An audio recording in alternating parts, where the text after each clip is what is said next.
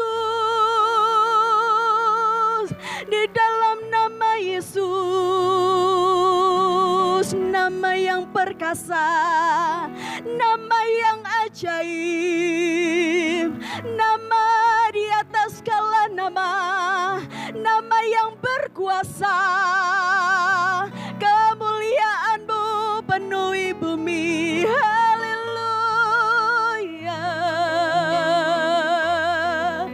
Kianarala basikinarala. Kami percaya. Haleluya, haleluya, haleluya. Haleluya. Syukur, terima kasih Bapa. Syukur dan terima kasih Allah Roh Kudus. Syukur dan terima kasih Tuhan Yesus Kristus. Terima kasih buat curahan kasih-Mu, buat curahan kemurahan Tuhan atas negeri kami Indonesia. Terima kasih Bapa. Haleluya, haleluya. Persiapkan hati kami lebih lagi ya Tuhan. Sebab kami akan mendengarkan firman-Mu yang kudus, firman-Mu yang menegur, firman-Mu yang mendidik, firman-Mu yang sungguh-sungguh mengajari setiap kami. Berikan kami telinga seorang murid ya Tuhan, yang sungguh-sungguh mau mendengarkannya. Mendengarkan firman-Mu dengan penuh hormat, mendengarkan firman-Mu dengan sikap yang terbaik kami. Jadi dalam satu nama Yesus Kristus, haleluya, haleluya. Kinaralabashi, kinaralabashi, kinaralabashi, kinaralabashi. Terima kasih Bapa, terima kasih. Terima kasih Allah Roh Kudus. Kita punya Bapa yang luar biasa. Bapa yang sangat mengasihi setiap kita. Terima kasih Tuhan Yesus Kristus. Kau Bapa yang mengasihiku, kuasa-Mu memulihkanku, hati yang baru Kau berikan untukku dapat melihat rencana-Mu indah, rencana-Mu indah bagiku. Kau ada di setiap jalanku, hatiku haus dan lapar akan Engkau. Kaulah segala, amin, di dalam hidupku. Kerajaan-Mu, kebenaran-Mu, itu bagianku. Kaulah yang ku pandang, Kaulah yang ku pandang selama hidupku, hidupku mengasihi-Mu, memuliakan Bapa dan Raja. Saya persilakan hambanya. Kau Bapa yang mengasihiku, katakan kuasa-Mu memulihkanku, hati yang baru Kau berikan untukku dapat melihat rencana-Mu, rencana-Mu indah bagiku. Kau ada di setiap jalanku, hatiku haus dan lapar akan Engkau. Kaulah segalanya di dalam hidupku, di dalam hidupku. Katakan kerajaanmu, kerajaanmu, kebenaranmu, itu bagianku. Kaulah yang ku pandang selama hidupku, mengasihimu, memuliakanmu, mengasihimu, memuliakanmu, sekali lagi katakan, mengasihimu, memuliakanmu, Bapa dan Rajaku.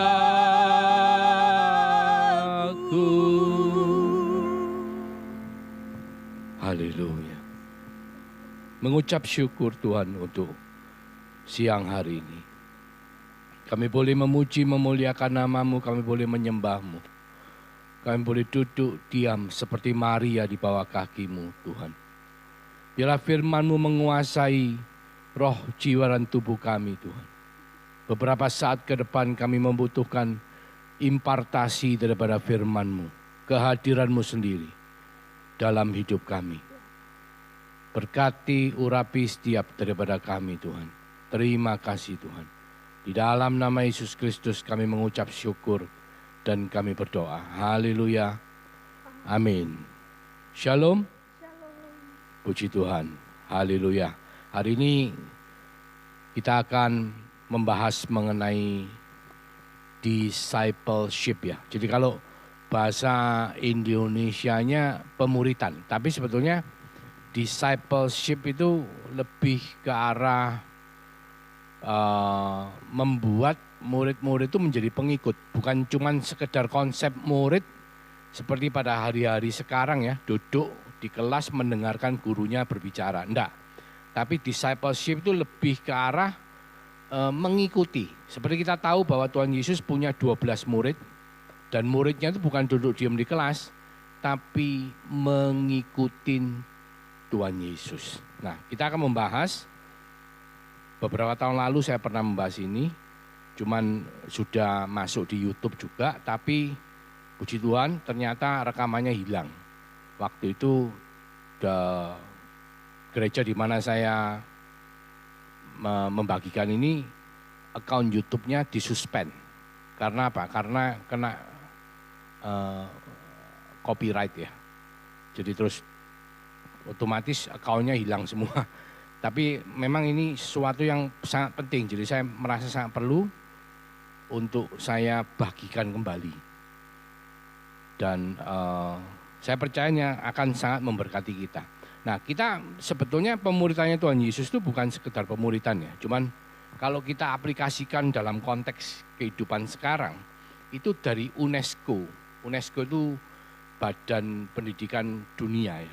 Yang memang mereka itu membuat satu kurikulum bagaimana seharusnya murid-murid di sekolah itu belajar. Itu ada 4 pilar yang harus diperhatikan. 4 pilar pendidikan. Nah, ini sangat terkait dengan bagaimana sebuah bangsa itu bisa menjadi sangat maju, bagaimana penduduk sebuah bangsa ini bisa menjadi berkat bagi bangsanya sendiri. Nah, pilar yang pertama itu how to learn ya. Learn bagaimana belajar. Untuk tahu, mengetahui ilmu pengetahuan. Pilar kedua itu how to do, bagaimana melakukan apa yang diketahui. Dan yang ketiga, penting juga how to live with others, kehidupan sosial. Jadi murid itu harus bisa kayak kumpul ya, istilahnya di sekolah ya. Jangan kayak yang kita lihat karena di medsos tuh banyak kayak film-film yang membuli ya dan lain sebagainya. Itu menunjukkan bahwa prinsip salah satu pilarnya tidak berhasil ya, how to live with others. Dan yang terakhir dan yang sering kali tidak dilakukan adalah how to be. How to be itu bagaimana sebagai murid itu bisa menemukan identitas dirinya. How to be. Ini sering kali tidak diajarkan di sekolahan. Tapi di beberapa negara itu telah diajarkan. Nanti kita akan melihat beberapa film yang menunjukkan bagaimana behavior atau orang-orang yang sudah menemukan jati dirinya. Sangat penting, saudaraku. How to be. Dan di pendidikan kita, mohon maaf di Indonesia, itu kurang sekali diajarkan mengenai bagaimana kita menemukan identitas diri kita. Padahal kita semua tahu bahwa negara ini adalah Bhinneka Tunggal Ika. Istilahnya apa? Sedemikian banyaknya suku yang ada di dalamnya dengan berbagai ragam budaya. Kalau mereka tidak bisa menemukan identitas diri mereka di dalam program pendidikan sekolah mereka, maka mereka keluarnya jadi aneka ragam. Ya, kita akan lihat ya dari film ini. Ini film seekor kucing tapi tidak ngerti identitas dirinya. Kenapa, saudara? Di mana-mana namanya kucing itu kejar tikus, saudara. Tapi di sini kok tikusnya itu malah yang gigit kucingnya. Nah ini kelihatannya sepele ya film ini. Kucing mestinya identitasnya itu menjadi pemangsanya tikus. Jadi tikus ini mestinya dikejar sama kucing, dimakan, digigit. Tapi di sini karena kucing ini lupa, tidak tahu identitas dirinya. Sehingga kucing ini malah diuber sama tikus. Ini penting, saudaraku.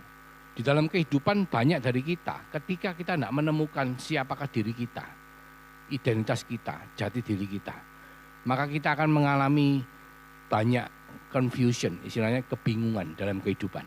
Termasuk seperti kucing yang kita baru lihat.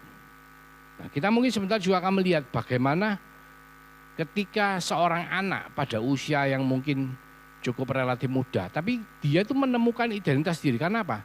Sekolahan di tempat dia berada, di Jepang ini ya, itu mengajarkan bagaimana murid-murid anak-anak itu lebih penting untuk mempunyai satu moral, mempunyai satu kebiasaan, mempunyai satu identitas daripada mereka sekedar pandai ngitung matematika.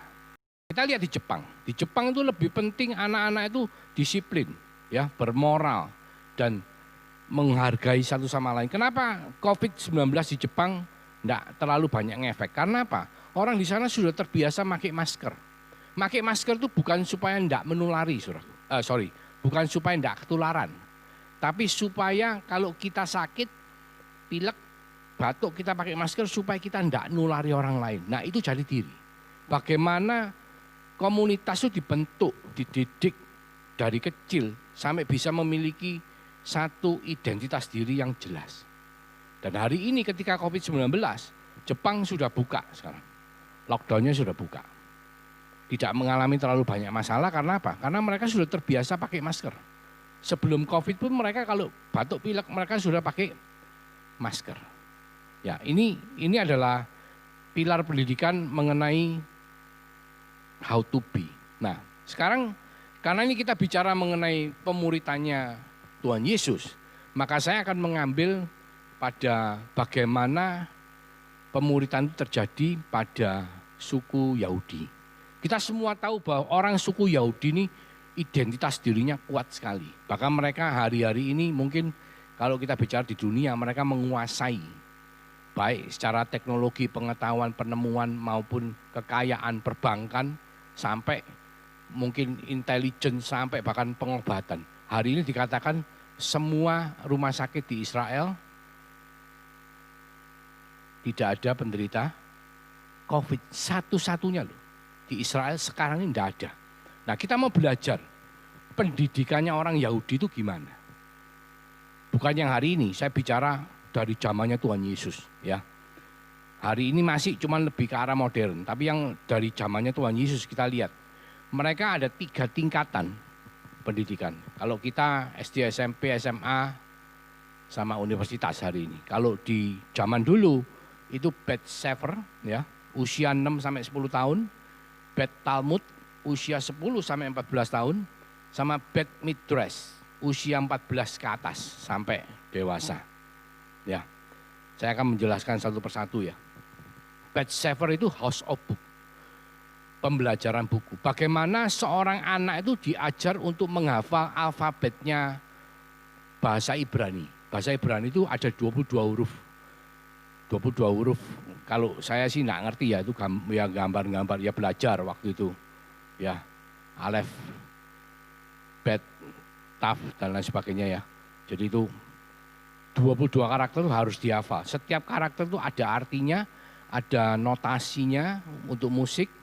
Ya, kayak di kitab Mazmur kita lihat ada Mazmur kan itu sebetulnya setiap ayat itu kan, setiap pasal itu kan menunjukkan notasi musik ya. Jadi kalau Mazmur itu dilakukan, itu akan keluar sebuah lagu.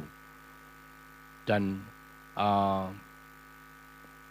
itu waktu usia 6 sampai 10 tahun, anak Yahudi itu harus hafal luar kepala, saudaraku. Pentateuch ya, 5 kitab Taurat ya. Dari Kejadian, Keluaran, Imamat, Bilangan, dan Ulangan. Hafal katam. Katam, saudaraku. Katam itu titik koma, semua itu harus hafal. Pendidikannya orang Yahudi seperti itu. Ya, kalau mereka tidak bisa menikmati Taurat seperti mengecap dan merasakan madu. Jadi dikasih contoh, madu itu bagaimana ya, dirasakno, dikecap. Nah itu mereka harus bisa mengecap dan merasakan Taurat itu seperti mereka mengecap madu. Mereka yang bisa melakukan itu, hafal luar kepala, baru mereka itu lulus, saudaraku. Kalau mereka tidak lulus, tidak apa-apa. Kalau mereka tidak lulus, mereka pulang, dipulangkan. Istilahnya tidak usah sekolah, tidak usah lanjut. Tapi mereka pulang ke rumah orang tua mereka melanjutkan pekerjaannya orang tua mereka. Kalau orang tua mereka petani ya jadi petani, orang tua mereka kalau nelayan ya mereka jadi nelayan. Tapi yang lulus mereka naik lagi, naik tingkat, naik kelas ya. Jadi Bet Talmud atau house learning. Jadi mereka diajar untuk belajar ya. Nah, mereka kalau masuk ke sini, mereka bukan cuma khatam 5 kitab Taurat ya. Tapi mereka harus khatam seluruh perjanjian lama. Khatam itu hafal luar kepala, saudara. Kalau mereka tidak bisa hafal luar kepala, mereka tidak boleh lanjut. Hafal luar kepala itu kalau seluruh kitab perjanjian lama itu 39 kitab ya, mulai Kejadian sampai Maleaki ya. Nabi besar, nabi kecil, Mazmur, Kidung, Agung, terus harus hafal luar kepala ya. Jadi kalau tidak hafal luar kepala, mereka tidak mengerti, mereka tidak bisa lanjut dan mereka kembali ke rumah orang tuanya. Jadi otomatis apa? Otomatis dari kenaikan tingkat itu yang tertinggi, tingkat yang lebih tinggi itu orang-orang yang pilihan. Orang kalau enggak encer, orang kalau enggak jelas ininya enggak bisa dipilih. Enggak bisa naik maksudnya. Naik tingkat ya, sampai naik lagi menjadi Bet Midrash. Bet Midrash ini kalau bahasa Arabnya madrasah. Pondok pesantren. Lu serius? Serius. Betul, cara pendidikannya pun seperti itu. Kalau di pondok pesantren itu gimana? Muridnya pulang rumah enggak? Muridnya pulang rumah enggak? Enggak pulang rumah. Muridnya tinggal di pesantren, ya. Nah, yang terjadi adalah setelah lulus dari Bet Talmud, itu setiap murid itu dihadapkan sama rabi. Karena paling tinggi, saudara tahu rabi, guru, rebai ya. Guru itu jabatan paling tinggi. Istilahnya saudara kalau bisa jadi rebai, orang Yahudi, saudara dianggap orang yang paling terpandang. Jadi mungkin raja pun sungkan sama rebai, karena memang posisinya tinggi sekali imam. Nah, dia itu memilih dari orang-orang yang lulus Bet Talmud, dipilih sama dia. Misalnya yang lulus 100, Dia milih, kalau dia milih 50 atau 70 ya cuma 50-70 itu yang boleh terus, sisanya pulang rumah. Meskipun sudah hafal seluruh perjanjian lama, mereka tetap dipulangkan ke rumah karena tidak terpilih. Dan yang dipilih oleh rabinya, itu rabinya ini mengimani dia. Yang dipilih itu bahwa orang ini nanti bisa menjadi seperti aku. Karena memang kalau di Beit Midrash, yang lulus dari sini itu jadi rabi semua. Jadi untuk bisa jadi rabi, dia harus bukan cuma belajar tok, tapi dia harus niru rabinya, persis plak. Rabinya makan apa, ikut makan apa, doktrinnya apa, ikut doktrin apa. Misalnya doktrinnya Arminian, ikut Arminian, doktrinnya Calvin ya ikut Calvin. Nanti rabinya suka makan capcay, dia juga harus ikut suka makan capcay. Rabinya pakai baju ungu, dia harus ikut pakai baju ungu. Karena apa? Tugasnya dia tuh harus menjadi seperti rabinya. Itu pendidikan orang Yahudi. Jadi tinggal kemana-mana itu ikut rabinya. Ya, tapi untuk bisa menjadi murid di Beit Midrash, di pondok pesantren ini, harus rabinya yang mengimani dan rabinya yang memilih. Jadi kalau orang itu tidak dipilih oleh rabinya, dia tidak bisa lanjut. Amin. Nah, ini luar biasa, saudara. Luar biasanya apa? Bukankah saudara dan saya untuk bisa jadi anak Tuhan, kita semua ini adalah karena dipilih oleh Tuhan. Dan bukan cuma dipilih, saudaraku. Tuhan mengimani kita bisa menjadi seperti Tuhan. Karena kalau Tuhan tidak mengimani kita bisa menjadi seperti dia, Tuhan tidak akan milih kita untuk menjadi anak-anaknya. Nah, konsep pemuritan ini adalah konsep pemuritan yang ditulis di Alkitab. Nah, saya tunjukkan buktinya ya. Dipilih dan diimani oleh rabinya bisa menjadi seperti rabinya. Nah, saudara tahu di salah satu yang paling tugas paling penting yang kita emban adalah apa? Matius 28 ayat 19-20. Karena itu pergilah jadikanlah semua bangsa muridku. Mateteo ya, asal katanya matetes. Itu murid, bukan murid seperti duduk di kelas diem seperti kayak sekarang kita khotbah, saya ada yang khotbah, ada yang jadi murid misalnya ya. Bukan seperti itu. Tapi menjadi disciple atau pengikut seperti yang di pendidikannya orang suku Yahudi. Jadi siapapun yang diajar itu harus mengikut, bukan mengikut yang ngajar ya, mengikut rabinya. Siapa rabinya? Yesus. Amin. Jadi tugas kita adalah membawa orang lain untuk menjadi pengikut Kristus. Bukan jadi murid Kristus ya. Ini karena bahasa ini penerjemahannya sangat penting. Karena jadi murid hari ini konotasinya adalah duduk diam belajar. Bukan itu, saudara. Kalau di pendidikan Yahudi itu adalah mengikuti rabinya atau rebainya. Dalam hal ini adalah Yesus. Menjadi pengikut Kristus. Berusaha supaya menjadi seperti Kristus. Buktinya apa, Pak? Buktinya ini. Ya. Di Matius 4 ayat 19-20, 21-22 ya. Pada waktu Yesus pertama kali nyari murid, Yesus ketemu sama Petrus kalau tidak salah, kalau yang di 19-20 ini. Yesus berkata kepada mereka, Petrus saudaranya, mari ikutlah aku dan kamu akan kujadikan penjala manusia. Lalu mereka pun segera meninggalkan jalannya dan mengikuti dia. Sebetulnya kalau kita baca kan lucu. Mereka itu tidak kenal sama Tuhan Yesus. Tuhan Yesus belum pelayanan. Tidak ada orang kenal Tuhan Yesus. Betul? Tapi ketika Tuhan Yesus ngomong sama mereka, mereka kok langsung mau ikut. Ya. Kalau kita mengerti pendidikannya orang Yahudi, kita akan percaya mereka mau ikut. Karena apa? Karena Tuhan Yesus adalah seorang rabai. Dia adalah rabi. Pakaiannya, jubahnya itu jubah seorang rabi. Saudara tahu ada selendangnya yang di tiap-tiap selendang itu ada yang namanya sit-sit. Sit-sit itu kayak rumbai-rumbai itu. Itu tiap sit-sit itu ada ayatnya. Dan itu yang dipegang oleh wanita pendaraan sehingga dia itu ketika megang rumbai jubahnya itu dia mengalami kesembuhan. Nah, jubah seorang rabi itu tidak sama seperti orang umum. Jadi ketika seseorang dipanggil sama rabi, dibilang, kamu ikut aku jadi muridku. Mereka akan langsung tidak mikir, ditinggal semua, mereka langsung mau ikut. Karena apa? Panggilan menjadi seorang rabi itu adalah panggilan yang tertinggi di dalam suku Yahudi. Jadi ketika kita dipanggil oleh seorang rabi untuk ikut dia, kita tuh bangga sebagai orang Yahudi. Aku ini dipilih ambil rabi. Berarti termasuk orang yang pilihan. Makanya mereka langsung meninggalkan jalannya. Bahkan setelah ini di ayat 21, 22, itu dikatakan apa? Sabedeus sama anaknya Yohanes, ya, anaknya 2, itu lagi menjalaikan juga.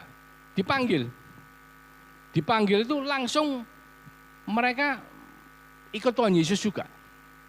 Nah kan aneh kan, sekarang kalau orang tua pergi kerja sama 2 anaknya, terus pulang ke rumah anaknya 2-2 hilang, kira-kira istrinya ngamuk enggak? Lu kamu tuh piye toh? Anakmu bocah kerja pulang kok dewean, hilang kabeh anakmu.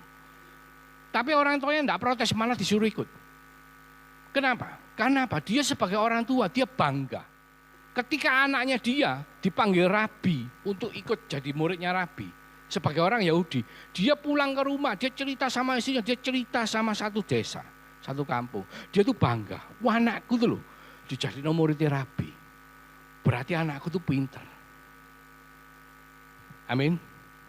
Jadi Alkitab itu enggak ada yang ngawur, semua itu dijelaskan. Nah, kita perlu untuk tahu bagaimana pendidikan orang Yahudi, ya. Nah, ini ada contoh lagi yang luar biasa yang meneguhkan. Saudara ingat waktu di Matius 14 sampai 25, waktu Petrus sama murid-muridnya itu melihat Tuhan Yesus jalan di laut, ya, yang bergelora, ya. Terus mereka takut semua kan, ngomong hantu-hantu, betul nggak? Bisa kembali ke PowerPoint. Nah,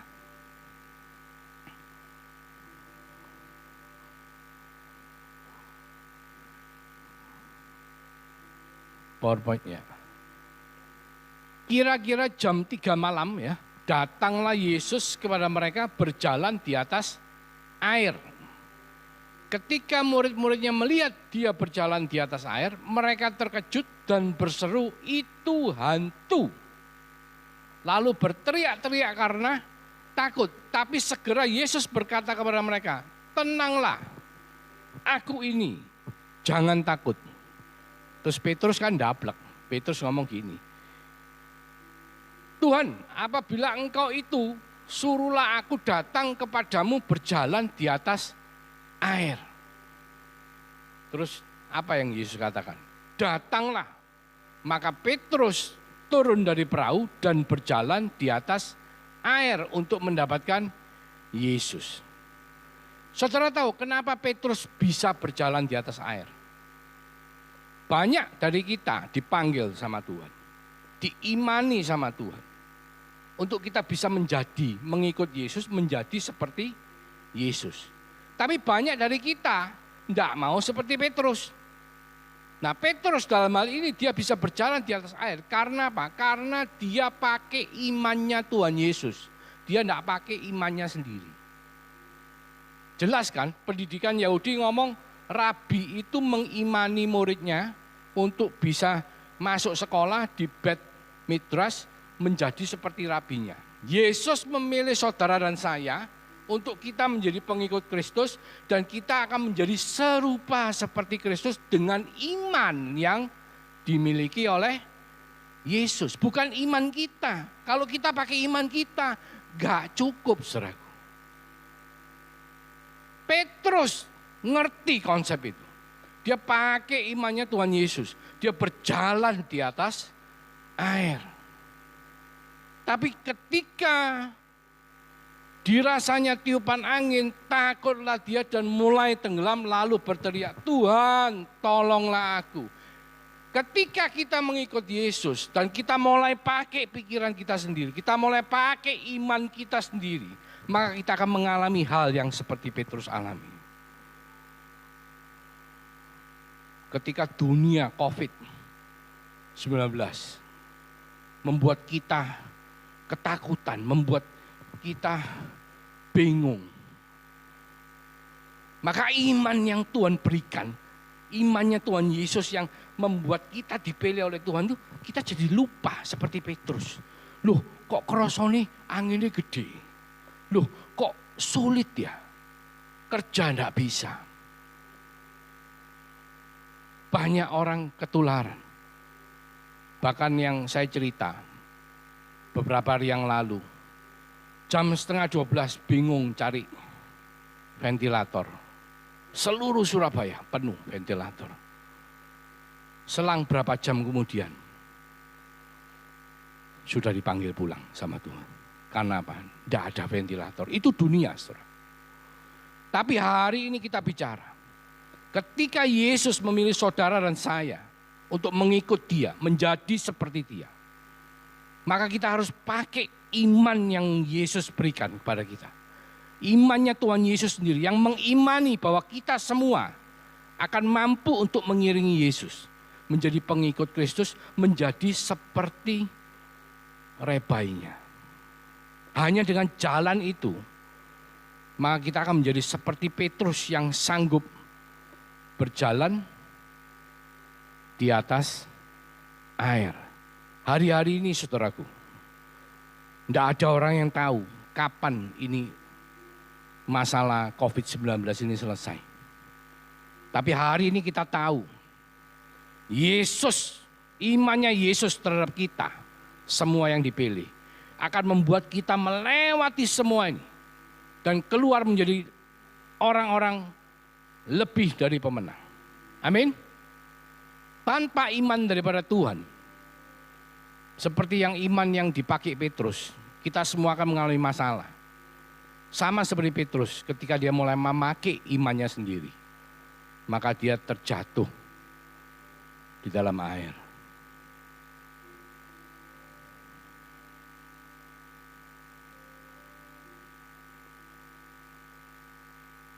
Pemuritan, saudara. Kita akan tanya, "Loh Pak, mulai pemuritan dari mana? Bagaimana caranya supaya kita tuh bisa mulai betul-betul ikut Tuhan? Apa? Caranya gimana?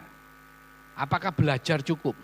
Tadi kita bicara mengenai how to be, kita bicara mengenai identitas diri kita. Dan itu adalah yang pertama yang kita perlukan adalah kita harus mengenali diri kita sendiri. Tanpa kita mengenali diri kita, identitas kita, kita akan mengalami kesulitan dalam mengikut Kristus. Karena apa? Identitas diri itu adalah titik awal di mana kita bisa mengikut Tuhan. Tanpa itu kita tidak bisa ikut Tuhan, saudaraku, dengan benar.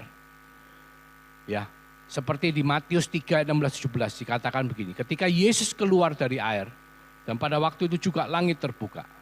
Dan ia melihat Roh Allah seperti burung merpati turun ke atasnya, lalu terdengarlah suara dari sorga yang mengatakan, "Inilah anakku yang kukasihi, kepadanyalah aku berkenan."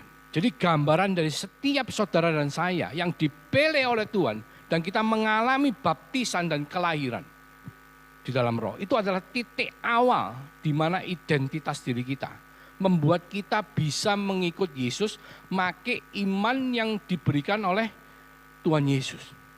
Contoh yang kita lihat di Alkitab, ya, di Alkitab dikatakan anak bungsu dan anak sulung. Masih ingat ya perumpamaan anak bungsu, anak sulung. Anak bungsu yang waktu orang tuanya belum meninggal, dia sudah minta harta warisan. "Pak, aku minta warisanku." Dihabiskan di luar. Kenapa dia minta warisan? Karena dia tidak percaya sama papanya. Karena dia tidak percaya papanya itu mengasihi dia. Dia tidak percaya kalau papanya itu sayang, baik sama dia. Diminta warisannya, habis warisannya hilang, habis entek.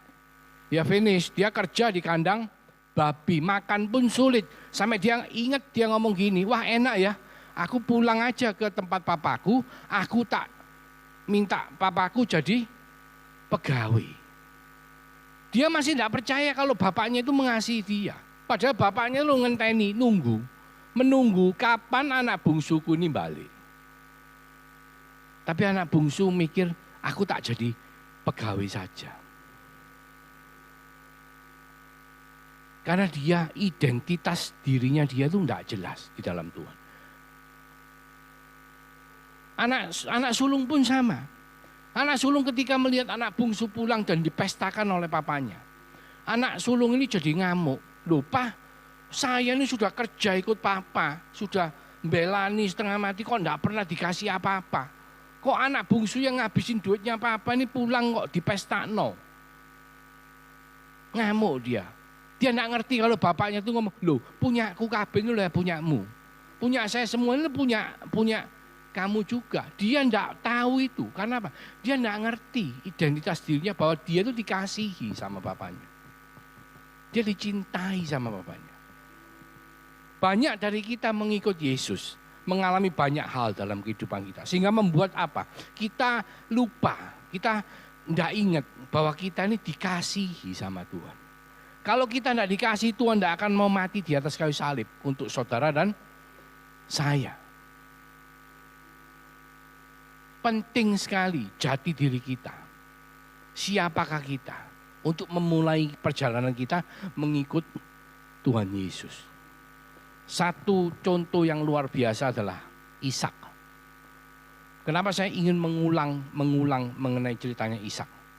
Karena jati diri, identitas diri, being kita di dalam Tuhan, itu adalah salah satu fondasi terpenting dalam kehidupan kekristenan kita mengikut Yesus. Sebab kalau kita salah jati diri, itu kita tidak akan pernah bisa mengikuti perjalanannya dengan benar dan baik. Nanti ke depan saya akan berseri ya, menjelaskan pengajaran demi pengajaran mengenai jati diri sampai kepada bagaimana kita berbuah.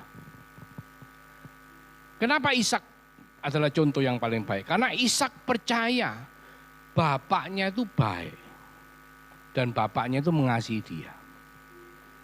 Bahkan ketika dia mau dikorbankan oleh orang tuanya untuk menjadi korban sembelihan, mau disembelih pun, dia tetap tidak melawan. Padahal secara usia, pada waktu Abraham punya anak Ishak, itu umurnya Abraham 100 tahun. Jadi Ishak kalau dikatakan waktu diajak ke Gunung Sinai, dia bisa disuruh ngangkat kayu bakar untuk mezbah korban bakarannya. Berarti dia kurang lebih remaja belasan tahun. Misalnya dia 14 tahun, 15 tahun. Berarti apa? Berarti Abraham umurnya 100 plus umurnya Ishak. Nah kalau orang umur 100 dilawan sama orang umur 15 tahun, 115 dilawan sama orang umur 15 tahun, bisa menang enggak? Yang 115 tahun, ya pasti kalah. Berarti apa? Ishak sama sekali tidak melawan. Waktu tangannya diikat, waktu dia ditaruh di atas mezbah, waktu dia mau disembelih, Ishak sama sekali tidak melawan. Ishak juga tidak berusaha melarikan diri. Karena dia percaya bahwa bapaknya itu baik dan mengasihi dia. Ya. Kita lihat lagi. Ayub 13 ayat 15. Ini bahasa Indonesia lain artinya. Nanti saudara buka ya. Ayub 13 ayat 15. Saudara lihat dalam versi Indonesia sama sekali lain artinya. Cuman dalam bahasa Inggrisnya jelas.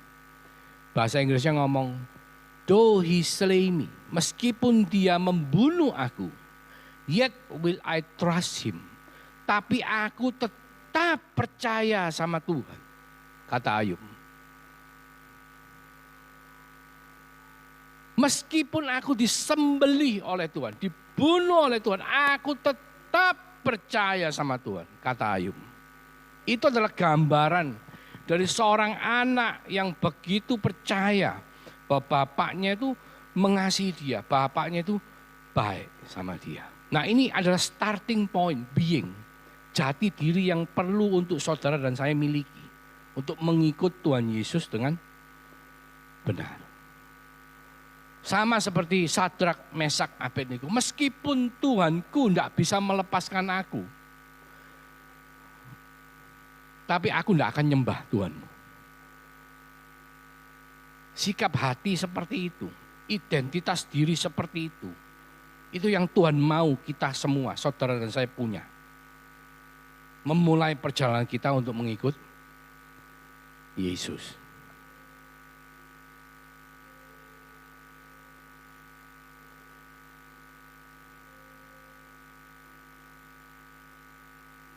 Taat, percaya Tuhan baik, dan taat kepada kehendak Bapa. Seperti Yesus, ketika tanya, boleh enggak cawan ini berlalu daripada aku? Yesus itu adalah gambaran anak yang luar biasa. Saudara tahu seluruh Alkitab, Perjanjian Baru di kitab Injil, Yesus ketika berdoa selalu memanggil Allah itu Bapa, Bapa, Bapa. Cuman sekali saja Yesus memanggil Allah itu bukan Bapa. Pada waktu dia di atas kayu salib, dia ngomong Eloi, Eloi, lama sabachthani. Karena waktu itu Bapa meninggalkan dia. Karena apa? Dosanya seluruh umat manusia ditimpakan kepada Yesus pada waktu. Tapi saudara kalau teliti, seluruh kitab Injil saudara lihat, Yesus selalu memanggil Allah itu sebagai Bapa. Dia adalah gambaran dari bagaimana hati seorang anak itu seharusnya terhadap bapaknya. Kalau cawan ini tidak bisa berlalu, ya sudah, tidak apa-apa Tuhan. Padahal Yesus tidak harus melakukan itu. Tapi dia mau taat sampai mati.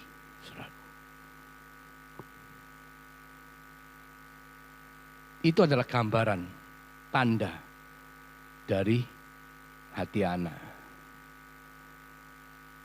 Ketiga, ingin menjadi seperti Bapa. Rasul Paulus ngomong gini, yang ku kehendaki ialah mengenal dia dan kuasa kebangkitannya dan persekutuan dalam penderitanya. Di mana aku menjadi serupa dengan dia dalam kematiannya. Saudara tahu Petrus waktu dia matinya di salib juga, dia diminta sama yang nyalib itu, dia minta aku enggak layak disalib seperti Tuhan Yesus. Dia minta disalib terbalik.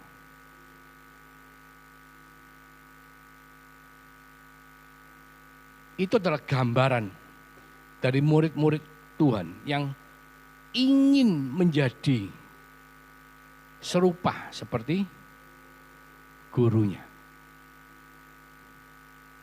Bapa dalam hal ini.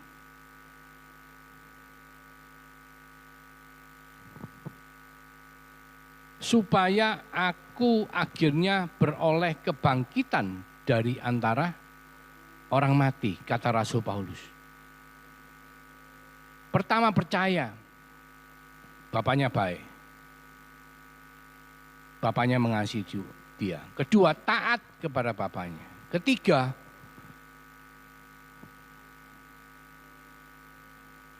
ingin menjadi serupa seperti bapaknya. Nah, kalau kita mengerti bahwa di dalam pemuritannya agama Yahudi, panggilan tertinggi itu adalah menjadi seorang rabai atau guru, rabi. Dan untuk bisa menjadi rabi, murid-muridnya semua mengikut gaya hidup rabinya dan ingin menjadi seperti rabinya. Nah, kalau kita semua mengikut Yesus, kita harus punya konsep yang sama. Tanpa memiliki konsep yang sama, maka pemuritan ini tidak bisa berlanjut. Istilahnya menjadi seperti yang Tuhan inginkan. Beberapa tema yang lalu katakan Bapa, Tuhan, dan Raja. Itu adalah perjalanan kekristenan. Nah, kita di sini bicara mengenai bagaimana kita berjalan. Caranya gimana? Pertama, kita mesti punya jati diri yang jelas. Apa? Bahwa kita adalah anak yang dikasihi, anak yang berkenan di mata Bapa. Kedua, kita harus taat kepada Bapa. Ketiga, kita harus ingin menjadi seperti Bapa kita. Baru kita bisa lanjut dengan paradigma yang selanjutnya. Nah, saya memberikan ilustrasi kepada saudara untuk kita bisa mengerti bagaimana kita itu kalau harus mengikut Tuhan. Yang pertama adalah ada 3 macam ayah. Ya. Yang pertama, ayah punya, kalau kita tanya sama anak ya, nak, misalnya kamu tuh punya bapak yang jahat, seneng gepui ya, nyeneni, terus ndak keren, hidupnya ndak berhasil, yo kiri lah istilahnya, duit pas-pasan.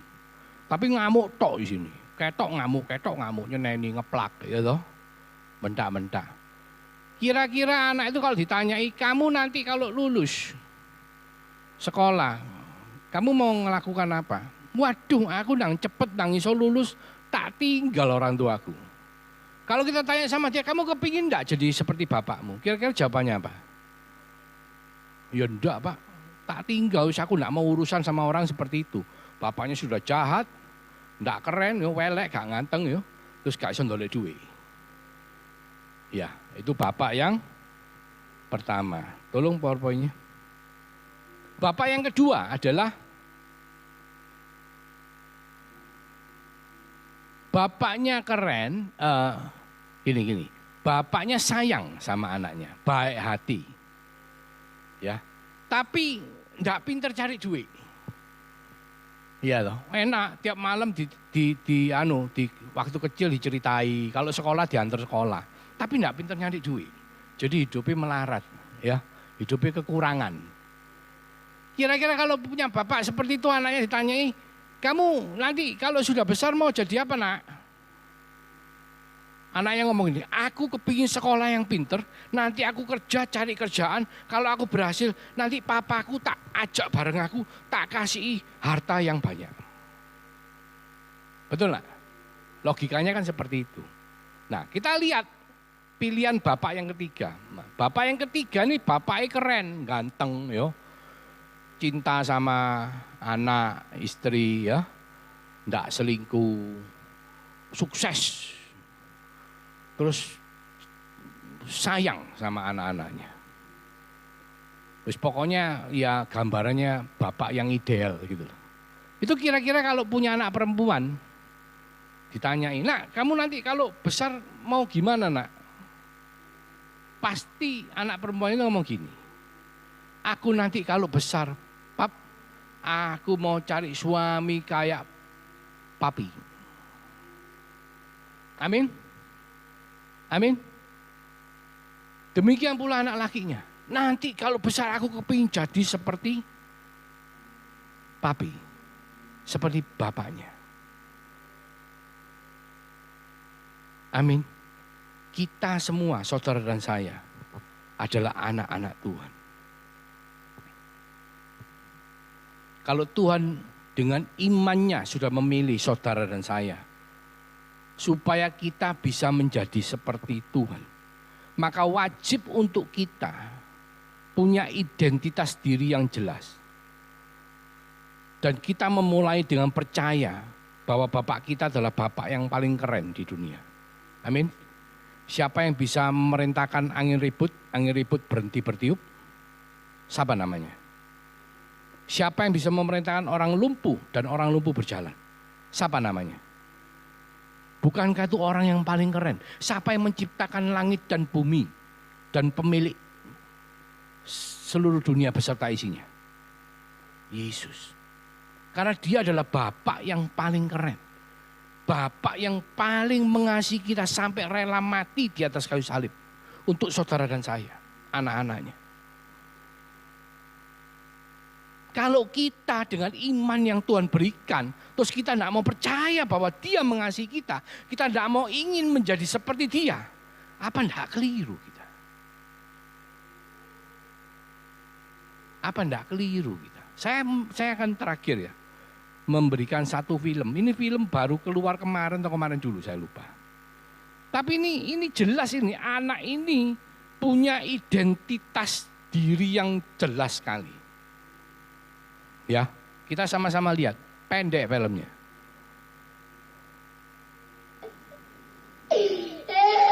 Nangis, anak Cina ini, nangis. Terus dia dengar lagu kebangsaan Cina, lagi nangis ini. Langsung dia berdiri, langsung hormat.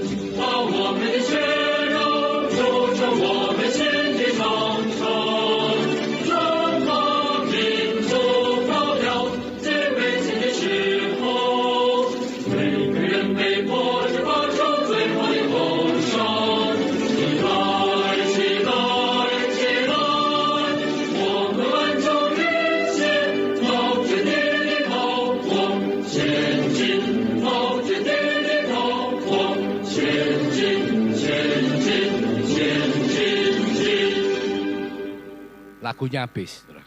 Coba saudara lihat. Nangis lagi, saudara. Loh, kelihatannya lucu ya.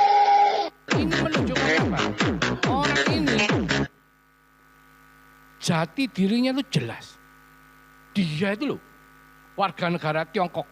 Begitu meskipun kondisi nangis, seneng, susah, begitu ada lagu kebangsaan dia langsung ditinggal semua. Langsung hormat, nyanyi. Selesai lagu bangsanya, balik lagi nangis lagi. Sama seperti anak-anak kecil Jepang tadi itu. Cara mengenali identitas diri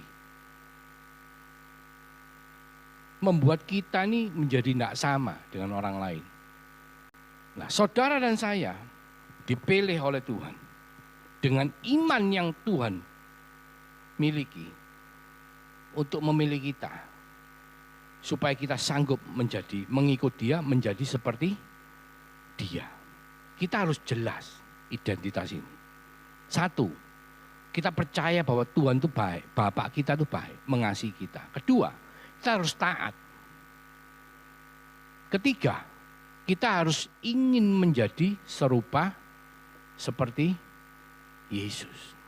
Baru nanti kehidupan kita ini orang melihat kita, orang langsung ngomong, oh saya ketok Yesus dalam hidupnya. Amin. Amin. Haleluya. Puji Tuhan. Memang mengikut Yesus harus pakai iman yang Tuhan Yesus miliki. Ketika Tuhan memilih saudara dan saya. Haleluya. Mari kita angkat satu pujian. Christ is enough for me. Christ is enough for me. Christ is enough for me. Everything I need is in you. Everything I need. Sekali lagi jemaat Tuhan katakan Christ is enough for me. Christ is enough for me. Everything I need is in you. Everything I need. Everything I need. I have decided to follow Jesus. No turning back. No turning back. I have before me, the world behind me. No turning back. No turning back. I have decided follow Jesus, no turning back, no turning The cross back. before me, the cross Before me, the world behind me, no turning back, no turning back. mengikut Yesus, keputusanku, ku tak ingkar, ku tak ingkar. Mengikut Yesus, keputusanku, ku tak ingkar, ku tak ingkar, ku tak ingkar, ku tak ingkar, ku tak ingkar, ku tak ingkar. Terima kasih Tuhan, Engkau telah beriman kepada setiap daripada kami. Engkau telah beriman dan percaya bahwa kami akan menjadi pengikut-pengikut-Mu. Dan Kau percaya kami mampu untuk menjadi segambar dan serupa seperti Engkau Tuhan. Biarlah iman yang Engkau punya terhadap kami boleh kami pakai untuk kami mengikuti Engkau Tuhan. Seperti Petrus, ketika Petrus berjalan di atas air, dia memakai iman yang Engkau punya, bahwa Petrus sanggup berjalan di atas air. Maka demikian pula setiap daripada kami Tuhan, ketika kami melihat kepada iman yang Engkau miliki terhadap kami, untuk kami bisa menjadi segambar serupa seperti Engkau dalam mengikuti Engkau, maka kami akan mengikuti Engkau Tuhan. Maka kami tidak akan ingkar di dalam mengikuti Engkau, karena itu adalah keputusan yang kami buat. Dan biarlah keputusan itu boleh membawa berkat yang kekal dalam kehidupan setiap daripada kami. Di mana Engkau telah memberkati kami dengan kematian-Mu di atas kayu salib, kebangkitan-Mu pada hari yang ketiga, kenaikan-Mu ke sorga, bahkan pencurahan Roh Kudus yang telah Kau meteraikan di dalam kehidupan setiap daripada kami, yang akan selalu melindungi, memberkati, membuat kami hidup menjadi berkat bagi bangsa-bangsa. Mulai dari sekarang Tuhan, sampai Engkau datang yang kedua kalinya, bahkan sampai selama-lamanya. Kami semua yang percaya di dalam nama Yesus Kristus sama-sama mengatakan amin. Tuhan Yesus memberkati.